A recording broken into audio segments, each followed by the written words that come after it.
Halo sahabat Bawaslu, selamat pagi. Kita berjumpa kembali di Ngobras Ngobrol bareng Bawaslu edisi hari ini tanggal 18 Februari 2020.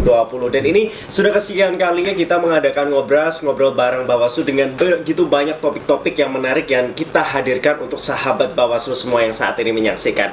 Dan kami ingatkan kembali untuk teman-teman sahabat Bawaslu dimanapun berada untuk pantau terus sosial media Bawaslu Provinsi Jawa Tengah. Dan hari ini, pagi hari ini, Ngobras kita disiarkan langsung di Instagram Bawaslu Jawa Tengah. Jadi jangan lupa follow dulu dan juga simak terus live-nya. Dan jangan lupa juga untuk nanti yang mungkin nggak sempat lihat live kita di Instagram, jangan khawatir. Kita nanti akan ada di delay di siaran tapping kita di YouTube Humas Bawaslu Provinsi Jawa Tengah. Jangan lupa juga like dan juga subscribe. Nah, tapi sahabat Bawaslu, hari ini memang sangat luar biasa sekali. Kita bakal berbincang terkait tentang pelayanan Bawaslu dalam sengketa pilkada di tahun 2020 nanti. Nah, berdasarkan pengalaman pada tahun 2019 atau pelaksanaan pemilihan umum lalu, banyak sekali dan selalu ada benturan kepentingan, perbedaan tafsir dan juga penolakan pengakuan antar pihak yang nantinya akan melahirkan sengketa. Dan belajar dari beberapa kasus yang terjadi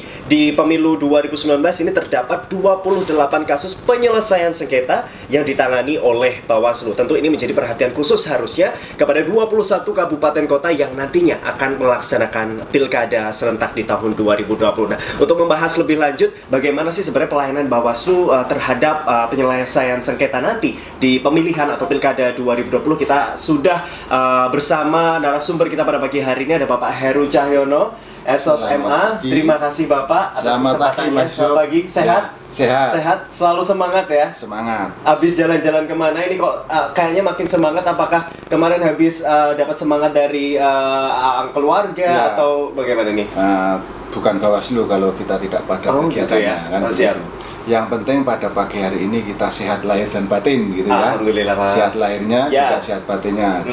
Jangan sampai hanya kita sehat batinnya tapi lahirnya tidak, atau sebaliknya. Jangan Pak. Jadi harus seimbang ya. Harus sehat lahir dan batin. Nah, Pak Heru, menarik sekali. Ini pilkada serentak 2020 akan dimulai, begitu ya. Dan tentu juga Bawaslu ini sebagai lembaga pemilu begitu terus ingin berbenah dan berinovasi untuk memberikan pelayanan yang terbaik kepada publik, gitu ya. Nah, berkaitan tentang sengketa begitu, sebenarnya seberapa jauh kewenangan Bawaslu ini nantinya dalam menangani kasus sengketa yang terjadi pada pemilihan di 2020 nanti? Ketika dulu pemilu kan sudah berjalan ya, ada 28 kasus. Nah, ini bagaimana kewenangan yang terjadi nantinya? Apakah sama atau ada sedikit perbedaan? Baik, Mas Yusuf dan sahabat Bawaslu semuanya, sebelum menjawab apa yang disampaikan oleh Mas Yusuf tadi, perlu saya jelaskan. Jadi ini penjelasan saya ini akan menjadi gambaran secara keseluruhan yang kemudian menggambarkan ya bagaimana kewenangan Bawaslu itu sekarang itu ada, kan begitu. Nah, Mas Yusuf dan semuanya itu saya perlu jelaskan bahwa kalau kita bertanya soal pengawas pemilu, gitu, apa sih pengawas pemilu, kira-kira begitu, itu tentu sampai hari ini yang terbayang di dalam pikiran kita itu ada dua hal itu, dan itu sesuatu yang menurut saya perlu diluruskan. Makanya dalam forum kesempatan seperti ini perlu saya luruskan. Tentu kalau ada pertanyaan apa sih pengawas pemilu, itu ada dua hal. Yang pertama itu pengawas pemilu itu masih di stigma, gitu kan, masih dituduh dalam tanda kutip atau digambarkan itu sebagai pihak yang tukang neteli APK. Itu masih ada sekarang ini. Apa pengawas pemilu? Ya? Pengawas pemilu itu tukang membersihkan APK, gitu, tukang neteli APK, begitu ya. Maka kalau hari ini ya, termasuk teman-teman kabupaten kota ya yang ini menghadapi pilkada di Jawa Tengah, itu ada 21 kabupaten kota yang menghadapi pilkada. Itu hari ini sudah marak adanya APK, sudah marak adanya baliho, spanduk, umbul-umbul dan sejenisnya, yang itu ada gambar-gambar orang, bisa sendiri-sendiri, bisa berpasangan, ya, bisa sendiri, bisa berpasangan. Lah, itu yang kemudian masyarakat kemudian menuduh, itu pasti apa tugasnya pengawas pemilu? Kok banyak baliho, banyak APK dan segala macam. Nah, ini adalah stigma atau kemudian gambaran yang melekat di dalam lembaga yang namanya Bawaslu ini adalah tukang neteli APK, gitu ya. Kemudian Mas Yusuf, saya jelaskan lagi yang kedua, selain pengawas pemilu itu tertuduh atau menjadi pihak yang distigma tukang neteli APK itu tadi adalah pihak-pihak yang kemudian atau lembaga yang kemudian dianggap sebagai, dulu sempat ramai itu sebagai tukang pos. Artinya mengeposkan masalah. Jadi kalau masalah dilaporkan ke pengawas pemilu, baru dilanjutkanlah kalau kemudian itu bidangnya tentang kepolisian. Kalau kemudian itu administrasi kepada KPU. Sementara tidak punya kewenangan untuk melakukan eksekusi. Nah, dua tuduhan inilah yang kemudian dalam forum ini kita perlu jelaskan kepada publik. Kita luruskan. Nah, kaitannya dengan kewenangan sebagaimana dimaksud oleh Undang-Undang 10 2016, kaitannya dengan penyelesaian sengketa, Bawaslu, ya, pengawas pemilu yang mulai dari badan pengawas pemilu dari RI, kemudian provinsi sampai bahkan kabupaten kota yang sekarang sudah berbentuk badan itu mempunyai kewenangan untuk memutus. Memutus ya. Memutus permohonan sengketa pemilu atau pemilihan atau pilkada. Nah, kewenangan yang muncul inilah sekaligus mereduksi atau menghilangkan pandangan atau menghilangkan stigma bahwa pengawas pemilu tadi saya sebut adalah tukang membersihkan APK dan pengawas pemilu hanya sekedar tukang pos, kan begitu kan? Nah, ini buktinya adalah bahwa berdasarkan kewenangan yang diberikan oleh undang-undang, pengawas pemilu sekarang mempunyai kewenangan untuk menyelesaikan sengketa, ya, dan kemudian produknya adalah putusan. Lah, bagaimana proses menyelesaikan kewenangan kewenangan menyelesaikan sengketa itu adalah melalui proses apa yang kita sebut dengan persidangan. Jadi Bawaslu hari ini berdasarkan kewenangan yang dimiliki adalah mempunyai kewenangan untuk kemudian melakukan proses pemeriksaan berdasarkan proses pemeriksaan sebagaimana yang dilakukan di pengadilan, ya. Dilakukanlah itu adalah permohonan pemohon seperti apa, jawaban termohonnya seperti apa, kemudian pihak terkait, saksi dan bukti, pembuktian dan segala macam, kesimpulan para pihak, dan kemudian pembuatan putusan. Itu. Nah, ini memberikan gambaran secara umum, menjelaskan kepada kita semua bahwa Bawaslu atau pengawas pemilu yang dulu distigma sebagai tukang membersihkan APK dan tukang pos itu menjadi bersih dengan apa yang sekarang dimiliki, kewenangan yang sekarang dimiliki. Itu Mas Yusuf. Pak. Ini terkait tentang adanya sengketa begitu yang tadi kewenangan Bawaslu terstigma bahwa hanya menjadi tukang pos atau juga mencopoti APK. Tetapi ini ada suatu tingkatan atau level up gitu bahwa dengan adanya persidangan yang menghasilkan putusan, ini kekuatan Bawaslu semakin dahsyat di situ, ya. Namun begini, Pak, sengketa sendiri ini lahir karena apa ini? Ada putusan dari KPU atau mungkin apa yang menyebabkan sebenarnya timbulnya sengketa ini, baik dari peserta sendiri atau peserta ke penyelenggara pemilu? Apa ini yang menimbulkan sengketa sebenarnya? Baik, jadi forum ini juga perlu saya sampaikan bahwa selain Bawaslu itu perlu menjelaskan kepada publik terkait dengan kewenangan yang ada, tapi penting buat kita bahwa masyarakat dalam hal ini adalah masyarakat peserta pemilu atau peserta pemilihan itu memahami terkait dengan haknya untuk bisa mengajukan permohonan sengketa. Nah, sengketa itu terjadi antara dua hal, ya. Sengketa yang terjadi antara peserta dengan penyelenggara, dalam hal ini adalah peserta pemilihan dengan penyelenggara, dalam hal ini adalah KPU. Dan kemudian yang kedua adalah sengketa peserta pemilu dengan peserta pemilu lainnya, atau peserta pemilihan dengan peserta pemilihan lainnya. Ada dua hal. Nah, terkait dengan dua hal itu pun di dalam kaitannya dengan proses pemilihan ini, itu yang berhak mengajukan permohonan sengketa itu adalah yang pertama itu adalah bakal calon. Kemudian yang kedua adalah calon. Yang ketiga adalah antar pihak. Jadi antar pihak maksudnya pihak peserta dengan peserta itu tadi. Nah, sekarang yang harus dipahami kan yang di lapangan itu seringkali terjadi. Bagaimana kalau tim sukses mengajukan, kan gitu kan? Bisa tidak? Nah, tentu saja tidak bisa. Tidak bisa, ya. Ya, yang bisa mengajukan itu adalah bakal calon dan kemudian calon. siapa yang dimaksud dengan bakal calon? Yang dimaksud dengan bakal calon adalah pasangan calon bupati, wakil bupati, atau wali kota, wakil wali kota. Kalau di Jawa Tengah tidak ada pilihan gubernur, itu yang kemudian sudah mendaftarkan ke KPU. Ya, itu yang dimaksud dengan bakal calon. Jadi bukan sekarang orang-orang atau pasangan yang kemudian daftar ke partai politik sudah dianggap sebagai bakal calon, bukan. Di dalam konsep sengketa yang berhak mengajukan adalah bakal calon. Yang dimaksud bakal calon adalah pasangan calon yang sudah mendaftarkan diri ke KPU. Itu ya. Kemudian yang kedua sudah mendaftarkan ya. Sudah mendaftarkan. Kemudian yang kedua adalah calon. Siapa yang dimaksud dengan calon? Ya, yang dimaksud dengan calon adalah pasangan calon yang kemudian sudah ditetapkan oleh KPU.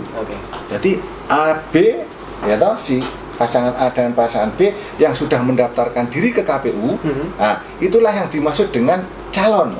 Nah, dua kelompok inilah, bakal calon dan calon inilah yang kemudian mempunyai hak untuk kemudian mengajukan sengketa. Nah, lalu kemudian pertanyaan berikutnya, bagaimana cara mengajukannya? Nah, itu tadi Mas Yusuf mencoba untuk kemudian membuka diskusi ini, ya. Apa kira-kira yang kemudian pelayanan apa yang bisa diberikan oleh Bawaslu terkait dengan bakal calon ini, kan begituan, atau apa mereka untuk kemudian mengajukan, kan begitu. Nah, yang bisa dilakukan adalah pasangan calon ini itu bisa menggunakan laporan melalui sistem apa yang kita sebut dengan SIPS, ya, sistem informasi permohonan sengketa, SIPS. Nah, maka bakal calon atau calon itu tadi itu kalau misalnya secara pribadi nggak bisa hadir, dia boleh mewakilkan kepada kuasa hukumnya. Itu bisa membuka laman di Bawaslu yang judulnya adalah SIPS. Dia bisa mendaftarkan secara online terhadap sengketa yang dimohonkan atau yang diajukan. Atau pasangan calon atau bakal calon atau kuasa hukumnya bisa juga mengajukan langsung datang ke Bawaslu. Nanti Bawaslu di seluruh Jawa Tengah, terutama di 21 kabupaten kota yang ikut pilkada, itu disiapkan untuk di situ ada petugas yang kemudian petugas itu menerima ya permohonan sengketa pemilihan. Lalu kemudian terkait dengan syarat ketentuannya, kemudian pendukungnya, kemudian administrasi yang harus dipenuhi, itu kemudian nanti dijelaskan oleh petugas pendaftaran di masing-masing Bawaslu kabupaten kota seluruh wilayah Jawa Tengah di 21 kabupaten kota yang ikut pilkada itu. Itu Mas. Jadi ada sistem yang bisa Bawaslu lakukan, yaitu adalah datang langsung atau menggunakan sistem daring online tadi yang kita sebut SIPS, sistem informasi permohonan sengketa, begitu ya. Dan ini merupakan inovasi terbaru dari Bawaslu, begitu ya. Nah, Bapak, tapi yang ingin saya tanyakan, ini kan ada dua prosedur, begitu ya, pelayanan yang diberikan. Bisa datang langsung, bisa melalui proses online, gitu ya. Masyarakat mungkin bisa atau peserta pemilu yang mungkin mengajukan permohonan sengketa bisa dengan leluasa mengisi itu dimanapun. Nah, apakah nantinya ada, kalau kita lihat atau baca undang-undangnya secara jelas disebutkan ya ketentuan harinya dan lain sebagainya, ada perbedaan waktu nggak ketika langsung datang langsung dan juga online begitu, perbedaan waktunya yang terjadi atau ketentuan waktu yang terjadi sama saja atau berbeda? Ya, betul. Jadi SIPS ini kan salah satunya itu manfaatnya, salah satu cara untuk melayani peserta pemilihan supaya tidak daluarsa. Ya, supaya tidak daluarsa. Jadi sistem permohonan sengketa pemilihan itu kan bisa diajukan 3 hari sejak, ya, 3 hari sejak putusan surat keputusan KPU dikeluarkan atau berita acara KPU dikeluarkan.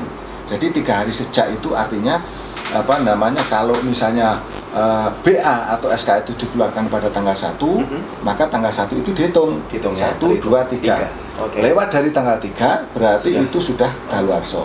Ya, padahal seringkali terjadi bahwa SK atau BA yang dikeluarkan KPU itu begitu hari itu ditandatangani, belum tentu hari itu dikeluarkan. Bisa hari berikutnya kadang-kadang, sehingga peserta pemilu ini waktunya sangat mepet untuk kemudian mengajukan permohonan sengketa. kan begitu. Maka SIPS inilah yang menjawab. Nah, supaya kemudian dia tidak daluarsa, masukannya lewat SIPS. Dilaporkan dulu gitu. Dilaporkan dulu. Gitu ya. Nah, kalau kemudian mengisi di form-form SIPS itu kemudian bisa mereka ngeprint tanda terima. Okay. Nah, tanda terima itulah yang kemudian dibawa ke kantor Bawaslu sambil melengkapi berkas. Gitu loh. Okay. Sambil melengkapi berkas supaya tidak daluarsa. Kan begitu. Nah, yang perlu kita jelaskan Mas Yusuf ini kepada publik bahwa walaupun melewati SIPS tetap saja nanti akan datang ke Bawaslu membawa berkas ini secara faktual, berkas harus dibawa. Karena apa? Karena itu perlu banyak aplikasi yang kemudian harus diisi, diverifikasi. Berkas-berkas harus diverifikasi. Okay. Nah, tahapannya adalah begini. Jadi ada waktu 3 hari ya, sejak putusan KPU itu dikeluarkan atau berita acara KPU dikeluarkan, itu ada waktu 3 hari. Oke. Kemudian ada waktu 2 kali 24 jam bagi Bawaslu untuk melakukan cross checking itu tadi ya. Cross check atau kemudian melakukan verifikasi. Ya kan? Sudah. Begitu setelah itu kalau misalnya ada kekurangan ya toh, maka pemohon itu ada waktu 3 hari untuk memperbaiki. Ya kan? Berarti sebenarnya cukup ini supaya pemohon itu dapat menggunakan haknya kan gitu kan. Nah, setelah selang waktu 3 hari itu ada perbaikan, maka bagi kami ada waktu 2 kali 24 jam untuk menentukan permohonan yang masuk itu bisa diregister apa tidak. Nah, kalau kemudian sudah lengkap ya, karena ada waktu 3 hari tadi untuk melengkapi, berarti bisa dilakukan register. Nah, tahap selanjutnya ketika kemudian sudah diregister, maka pengawas pemilu itu kemudian membuat jadwal persidangan. Nah, gitu kan? Nah, peserta pemilu atau pemohon itu kemudian kita sampaikan jadwal persidangannya. Ya, kapan dia harus menyampaikan permohonan pemohon, kapan jawaban permohonan disampaikan, pihak terkait dan sebenarnya kapan pembuktian ya toh? Dan segala macam itu kemudian kita bikin jadwalnya.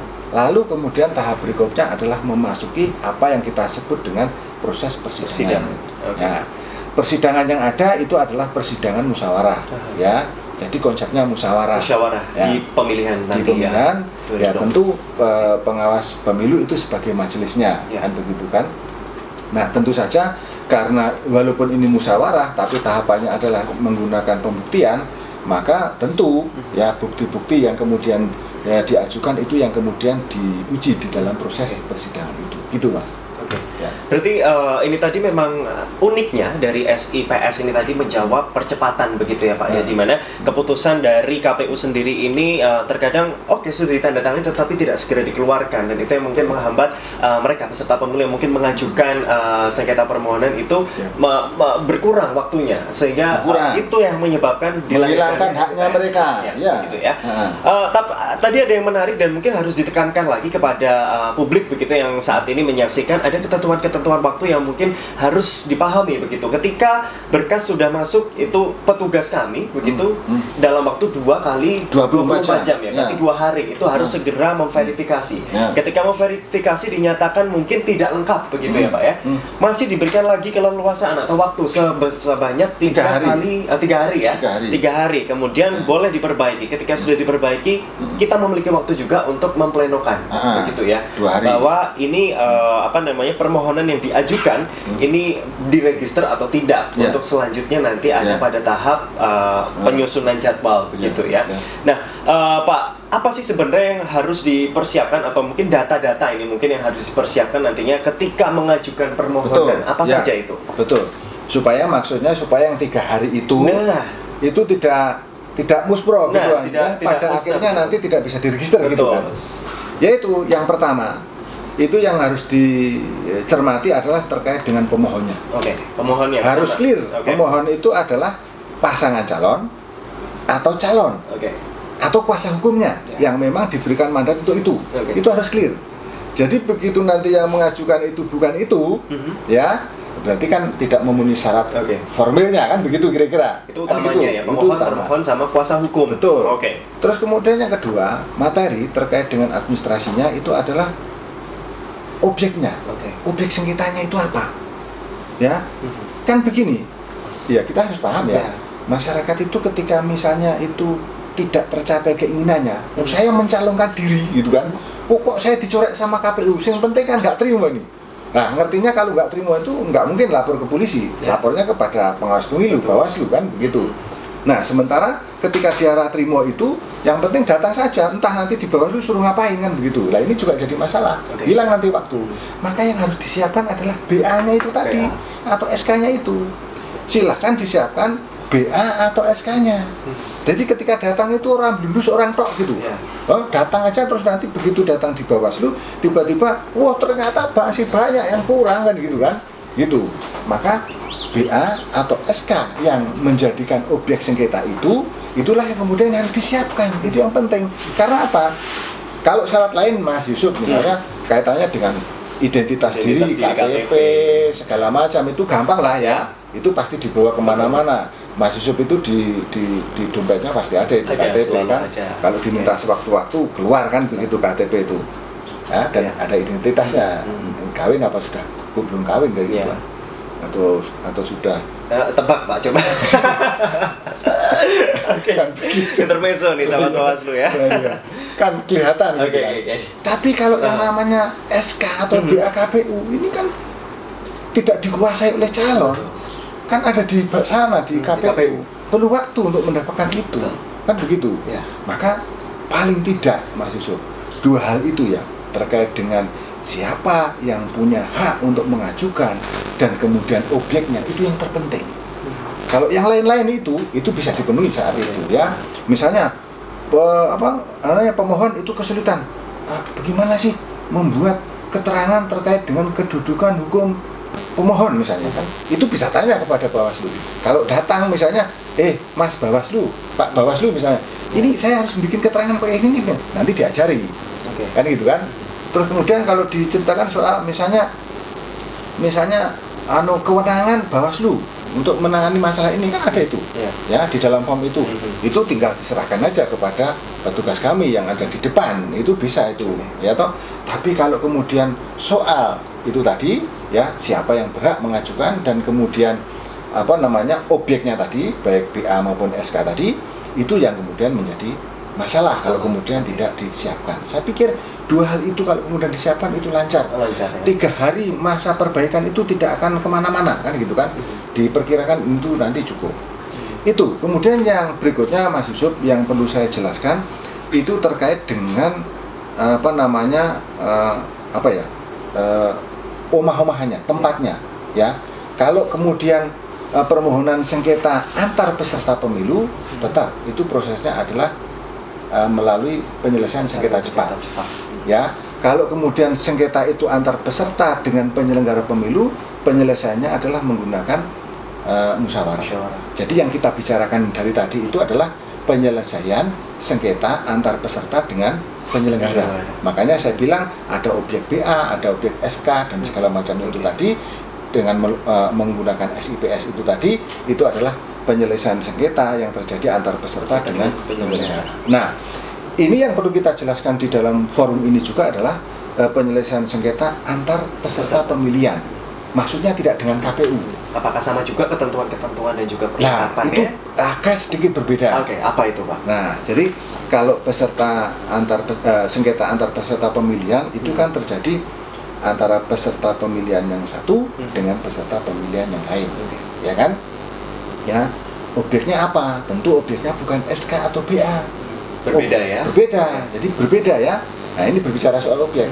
Objeknya adalah apabila antar peserta itu dirugikan secara langsung. Jadi ada tindakan dari salah satu peserta pemilihan yang dinilai itu merugikan secara langsung. Itu boleh diajukan sengketa kepada Bawaslu.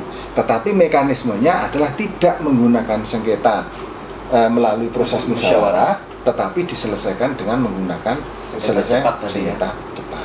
Jadi di dalam peraturan Perbawaslu yang baru perubahan itu bahwa jelas ya sengketa antar peserta pemilihan itu harus diselesaikan dengan menggunakan sengketa cepat, tetapi sengketa antar peserta dengan penyelenggara itu harus diselesaikan dengan melalui musyawarah. Jadi tidak bisa bertukar. Ya, loh.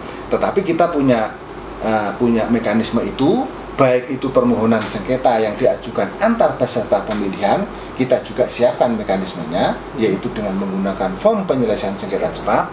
Tapi kalau kemudian penyelesaian sengketa antar peserta dengan penyelenggara, kita juga menggunakan mekanismenya, yaitu menggunakan SIPS. Kalau itu pengajuan secara online, atau kemudian peserta pemilihan bisa langsung datang kepada kantor Bawaslu, di mana tempat dia berada, kan begitu. Berarti yang saya petik di sini, kalau misalkan nanti dengan penyelesaian sengketa cepat ini tidak bisa menggunakan SIPS itu tadi, Pak. Ya. Jadi harus ada form khususnya untuk menangani sengketa cepat atau yang dialami oleh peserta dengan peserta. Berbeda dengan peserta dengan penyelenggara pemilu, ada ketentuan seperti BA yang harus mungkin diajukan ketika nanti peserta ini nanti mengajukan mengisi form di SIPS. Ya, betul. Tapi sama-sama. Walaupun itu sengketa cepat maupun sengketa melalui mekanisme musyawarah, sama-sama produknya adalah putusan. Jadi jangan dianggap walaupun itu menggunakan form itu bukan putusan, tetap putusan. Tetap hasilnya adalah putusan. Itulah makanya ini sebagai cara ajang untuk kemudian menghilangkan pemahaman yang salah bahwa pengawas pemilu itu adalah orang tukang neteli gambar, ya toh, tukang neteli apakah stigma itu atau orang tukang pos itu kan sudah hilang dengan proses-proses seperti ini ya.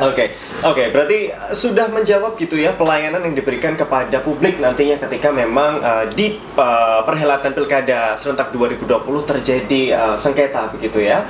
Nah, Pak Heru, ketika nanti ini kan mungkin hal yang baru juga untuk mereka mengisi sistem SIPS tadi ya. Apa sih yang harus diisi mungkin ya? Ini kita juga harus perlu tahu ya, karena kalau misalkan berbicara terkait tentang aplikasi, aplikasi saja. Tetapi ada nggak sih ketentuan-ketentuan atau mungkin hal-hal yang harus dicermati? Apa yang harus diisi ya? Apa yang harus diperhatikan lebih detail lagi oleh nanti pengaju permohonan ini ketika mengisi form di aplikasi itu gitu? Ya. Jadi garis besarnya permohonan sengketa melalui SIPS itu di situ ada permohonan ya, ada permohonan ya. Nah, peserta pemilihan ketika akan mengajukan permohonan sengketa melalui SIPS itu buka lamanya di Bawaslu itu, kemudian tulis SIPS. Di situ buka, diklik di permohonan. Di permohonan itu nanti kemudian admin kami akan memberikan nomor akunnya. Nah, dengan nomor akun itu kemudian bisa masuk kepada sistemnya. Ya kan? Jadi harus mendaftar dulu. Jadi tidak bisa isi permohonan ya? Tidak bisa setiap orang yang bernapas ini tiba-tiba kemudian membuka itu. Kacau nanti, kan begitu. Memang orang yang kemudian terdata ya tadi dia sudah mendapatkan nomor akun dari kami, itu yang kemudian bisa masuk untuk mendaftarkan diri dalam permohonan sengketa. Prinsipnya seperti itu ya. Kalau itu langsung, jadi harus mendapatkan nomor akun dari kami ya. Jadi nanti begitu dibuka itu namanya permohonan, maka akan keluar itu permintaan ya toh. Nanti kemudian ada dikeluarkan nomor akun, kan begitu kan. Lalu nanti dengan nomor akun itu masuk, kemudian sudah tinggal memasukkan aja pemohonnya siapa ya, objek perkaranya apa begitu kan. Lalu kemudian saksi-saksi yang disampaikan, saksinya siapa didaftarkan kan, itu kan masalahnya apa, seperti itu. Itu ya. Itu seperti itu. Nah, nanti kalau sudah begitu, sudah diisi, tinggal kemudian nanti itu tadi yang saya bilang, keluarlah namanya bukti pendaftaran, tanda terima. Nah, dari tanda terima itu nanti lalu kemudian kita dibawalah oleh pendaftar itu kepada Bawaslu untuk kemudian memproses lebih lanjut. Ya. Jadi sekali lagi saya garis bawahi bahwa walaupun itu menggunakan SIPS online ya, tetap saja itu kemudian secara fisik nanti pemohon itu tetap datang kepada Bawaslu. SIPS itu salah satu cara itu untuk men-shortcut ya, memotong waktu yang kemudian dimungkinkan ya adanya waktu 3 hari sejak itu tadi itu bisa supaya tidak terlampaui. Kasihan sekali Mas kalau kemudian punya hak ya hanya gara-gara distribusi putusan KPU atau kemudian berita acara KPU yang terlambat ya, tiba-tiba dia kadaluarsa, haknya hilang. Itu kasihan sekali kan gitu kan.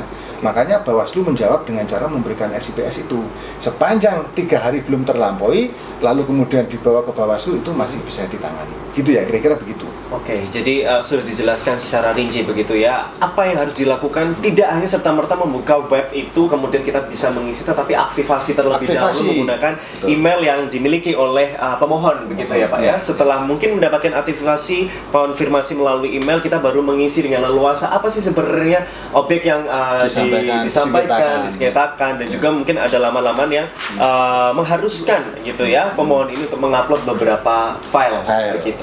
Nah, Pak Heru, ini yang menarik lagi, kita kan sudah berbincang nih terkait tentang pelayanan yang diberikan. Bisa secara langsung, bisa melalui media online begitu ya, yang memudahkan pemohon untuk secara cepat mengajukan permohonan. Nah, Pak, ketika sudah ada di proses persidangan begitu ya, di musyawarah begitu ya.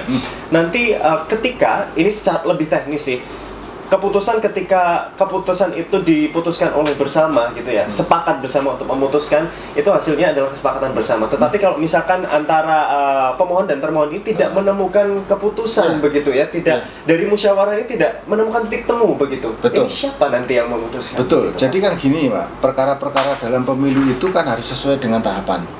Jadi artinya harus selesai, ya toh. Perkara pemilu itu harus selesai, gitu kan.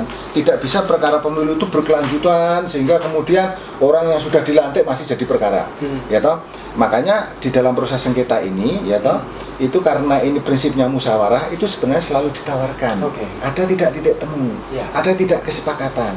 Maka Bawaslu sebagai majelis dalam setiap tahapan itu punya kewajiban untuk menawarkan kepada para pihak, maksudnya kepada pemohon maupun termohon, untuk bagaimana ini, bisa nggak ini kira-kira disepakati. Kalau nggak bisa lanjut ke dalam proses persidangan.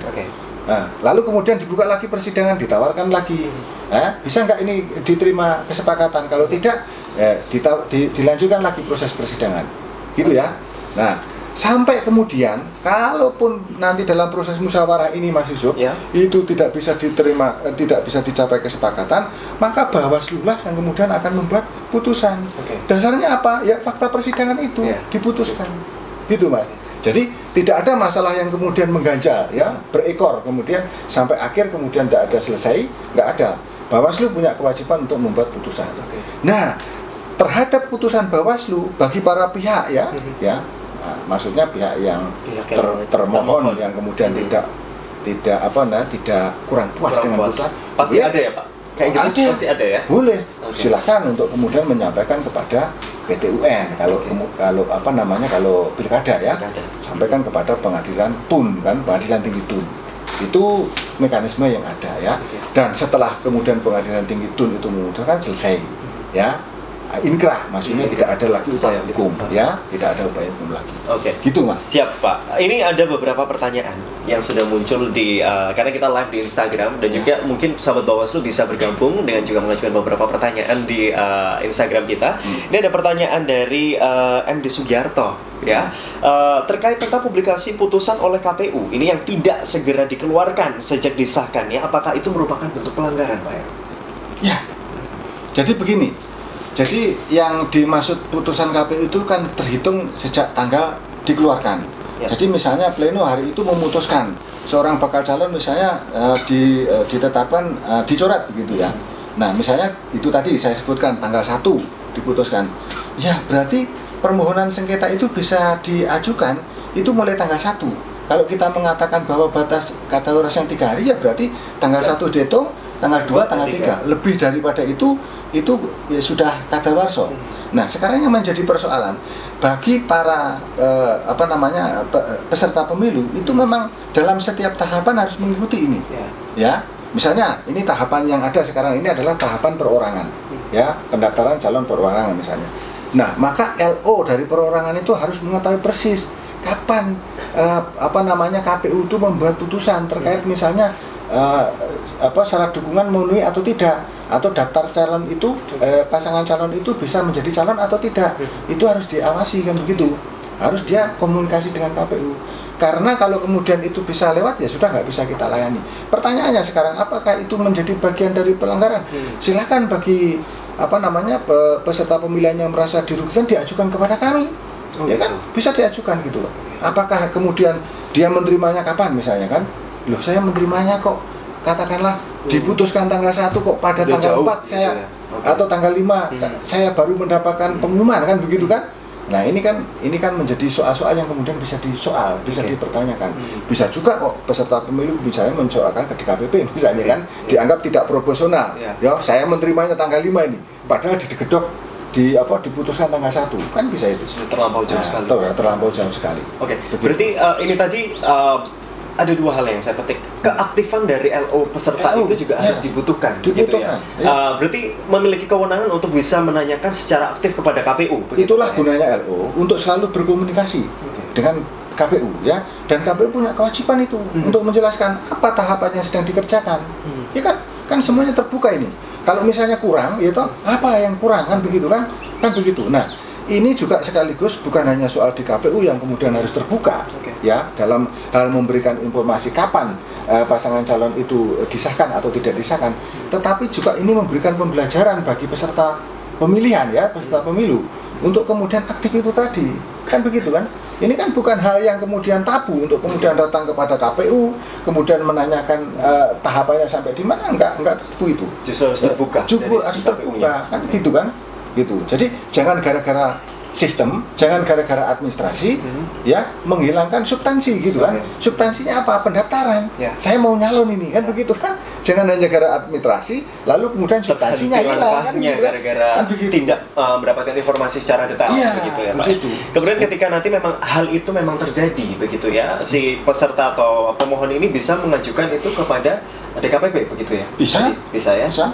Biar diuji nanti di DKPP apakah profesional. Kalau memang dia menerimanya misalnya diketok palunya tanggal 1 ya, SK putusannya BA atau SK-nya tanggal 1, tapi yang bersangkutan menerima itu pemberitahuan itu katakanlah tanggal 5 atau tanggal 6 misalnya kan. Loh, saya menerimanya tanggal itu kan misalnya kayak seperti itu. Bisa juga. Oke, itu kejanggalan yang mungkin bisa terjadi begitu ya ke depannya nanti. Ya, biasanya gini Mas Yusuf. Biasanya ada sih alasan gitu. Misalnya, wah ini terkendala dengan jarak misalnya, apalagi kawan-kawan kita, saudara-saudara kita yang jauh di sana misalnya kan, jarak misalnya. Kami itu antar pulau begitu kan, ya seperti itu. Kami jaraknya jauh, ya toh, antara KPU kabupaten dengan tempat domisili calon misalnya kan. Tapi kan sebenarnya sekarang kan bisa menggunakan berbagai media, berbagai platform untuk kemudian memberitakan itu kan begitu. Jadi hal yang seperti itu jangan menjadi alasan gitu ya. Yang menurut saya ya, yang terpenting adalah jangan gara-gara administrasi itu menghilangkan substansi gitu loh. Ya, bahwa baik kami sebagai pengawas pemilu maupun KPU sebagai penyelenggara teknis pemilu itu ya sifatnya harus melayani gitu kan. Gitu. Nah, semangat melayani itu seperti apa? Tentu harus komunikasi baik dengan LO-nya itu supaya tidak ada daluarsa itu tadi. Ya, gitu. Jadi pelayanan yang terbaik dari Bawaslu sudah dilakukan begitu ya, terkait tentang permohonan sengketa kita bisa selesaikan secara langsung atau bahkan melalui aplikasi atau sistem tadi SIPS. Nah, Bapak, kemudian ini bagaimana sih publik dapat mengetahui perkembangan sengketa? Boleh nggak sih publik ini yang bukan mungkin peserta pemilu, masyarakat biasa, mungkin saya juga gitu ya, yang mungkin saya concern gitu terhadap dunia politik begitu, boleh nggak ini publik juga tahu sebenarnya putusan musyawarahnya seperti apa, terus BA dari KPU itu seperti apa, boleh nggak sih ini diekspos gitu, diinformasikan ke publik gitu? Ya, kalau kaitannya dengan proses penanganan sengketa, tentu yang tadi itu, yang admin tadi yang bisa kemudian melihat prosesnya seperti apa, sejauh mana. Tapi secara kelembagaan memang di Bawaslu itu ada ada informasi publik yang kemudian harus disampaikan melalui JDIH ya, jaringan dokumentasi informasi hukum kan gitu kan, JDIH lah. Maka masyarakat bisa membuka JDIH-nya Bawaslu, ya toh, bisa membuka di JDIH-nya Bawaslu yang hari ini ya JDIH-nya Bawaslu itu sudah tersambung atau sudah terhubung dengan JDIHN ya, miliknya Kemenkumham. Jadi artinya JDIH Bawaslu ini sudah terhubung, sudah jadi satu, materi atau kontennya itu di JDIHN, jadi miliknya RI ya, Kemenkumham. Nah, tentu apa saja pertanyaannya kan gitu, informasi yang bisa diperoleh di JDIH oleh publik itu ya paling tidak yang ada itu adalah kaitannya dengan putusan ya. Kalau kemudian proses administrasi putusannya apa, kemudian sengketa putusannya apa, itu boleh ya. Kemudian selain putusan itu adalah MOU itu juga bisa dilihat di JDIH. Terus kemudian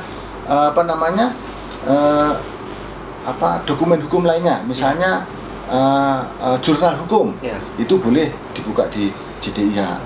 Terus kemudian peraturan Bawaslu dan sejenisnya PKPU itu ada di JDIH ya. Terus kemudian selain itu adalah surat edaran ya, itu juga ada di JDIH. Sedangkan yang lain-lain misalnya apa yang dikerjakan oleh Bawaslu misalnya terkait dengan kajian ya toh, itu tentu tidak bisa didapatkan di JDIH karena itu di internal ya. Lalu kemudian berita acara itu ya, juga bisa ya, pleno misalnya kan itu nggak ada di JDIH. Jadi masyarakat itu karena ini eranya adalah keterbukaan publik, itu bisa melihat semua informasi terkait dengan kegiatan di Bawaslu itu melalui buka aja di JDIH ya. Sedangkan apa saja yang bisa diperoleh di JDIH itu yang tadi saya sebutkan itu ya, seperti misalnya adalah putusan boleh ya, tetapnya hasil dari musyawarah itu tadi boleh ya, terus kemudian peraturan, kemudian MOU, kemudian jurnal hukum itu ada kita dapatkan di JDIH. Oke, ini pertanyaan terakhir Bapak, karena kita sudah 30 menit. Terima kasih sekali atas pencerahannya kepada saya dan juga ada sahabat Bawaslu yang saat ini menyaksikan. Namun ada pertanyaan terakhir nih Pak, yang muncul lagi. Ini udah mau closing tapi muncul lagi. Tapi pertanyaan itu keren banget. Penting ya? Nah, penting sekali. Ini dari namanya saya tahu namanya adalah Doni nih ya. Admin nanya dong, jika saya sengketa ya dengan pacar saya, apakah Bawaslu Jateng bisa ikut menyelesaikan? Mohon pencerahannya. Ini dari tadi kan kita serius terus nih Pak. Kan kalau sengketanya sama pacar, itu bisa diselesaikan nggak sama Bawaslu? Itu bicara soal objek tadi. Gimana coba? Mungkin kalau sengketa dengan pacar tidak ke bawah ya. Pada Depak mungkin ya. Kemana Pak? Ke Depak ya Pak. Atau ke Mas Yusuf ya, konsultan konsultan perkawinan gitu ya. Aduh, jadi nggak bisa berkewanan Bawaslu gitu. Jadi itu bicara soal objek. Objeknya kan SK atau BA. Lalu siapa saja yang boleh mensengketakan itu kan berarti kan pasangan calon atau calon. Pasangan calon itu ya calon bupati, wakil bupati, wali kota, wakil wali kota ya. Bukan calon pacar, calon istri bukan. Ya, itu bicara soal objek gitu ya. Oke, itu intermezzo nih ya sahabat Bawaslu ya. Terima kasih Pak Heru, semoga ini tadi informasinya menjadi manfaat untuk kita semua dan menambah wawasan terkait tentang ternyata keren sekali gitu Bawaslu sampai detik ini pun sudah memfasilitasi dengan begitu baiknya kepada publik yang nantinya akan mengajukan permohonan sengketa. Terima kasih Pak Heru. Terima kasih atas juga Mas Yusuf. Prinsip bahwa Bawaslu itu melayani. Melayani. Gitu kan? Silahkan masyarakat peserta pemilihan untuk kemudian menggunakan pelayanan kami dengan baik. Saya kira gitu. Siap. Terima kasih untuk Pak Heru atas waktunya dan terima kasih untuk sahabat Bawaslu yang saat ini sudah menyaksikan di live Instagram. Jangan lupa nantikan siaran tapping kita di YouTube dan jangan lupa untuk follow channel YouTube kita di Humas Bawaslu Provinsi Jawa Tengah. Saya Yusuf Manggalas dan seluruh kerabat kerja yang bertugas hari ini mengucapkan terima kasih. Sampai jumpa. Sampai jumpa.